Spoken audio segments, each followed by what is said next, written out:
Hi, Scott Olson here with No Room for Projects. In my area, a lot of people have garages, but I don't.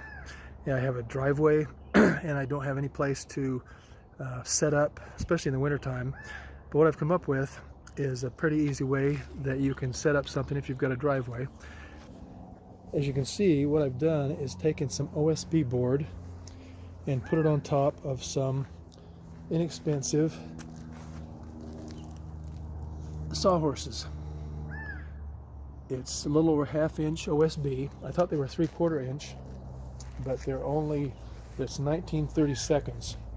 So what I do is I bring stuff in my truck and then I can unload the sheets right onto the 2 workbenches I've got, and this makes it so that you can take it down quickly, put it up quickly, and one person can handle big sheets.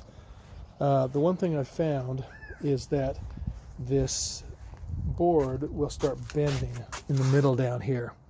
And so what I think I'm going to do is I'm going to turn them all in this way, pointing to the center, so that you have from the corner in on all 4 sides. I'm going to inset them a little more so they don't bend. But with this way, I put my table saw here, and I can have things that I've cut go right over there, and it gives me a nice stable platform that doesn't have to be up all the time. And then overnight, the things that are on the project that I'm working on, I just cover with a tarp and I take my tools in. So I'll give you a little bit better perspective. I've got 8. I started with only 2 on the one down there, and it wasn't quite as stable as I wanted, so I got a couple more. You can get them on sale, 2 for $25 from Lowe's. Harbor Freight had them for $12 a piece, but they work really well. They say they support up to 350 pounds, which is plenty.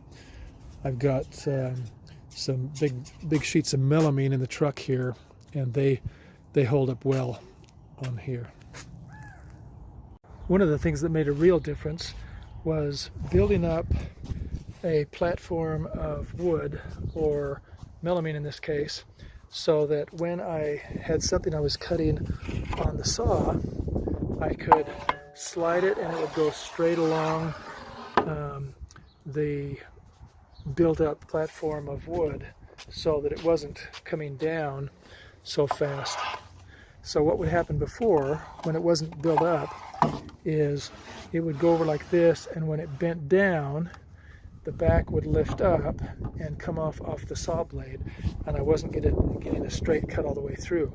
So when I built up a layer of the wood, that's still a little, looks like it's missing one layer, but you can see that if I put that under there, and usually you need a full sheet or enough parts that have been cut out so that when you slide this across, it will hold it up, and so with just a little bit of effort you can hold it down and get a good cut on the blade.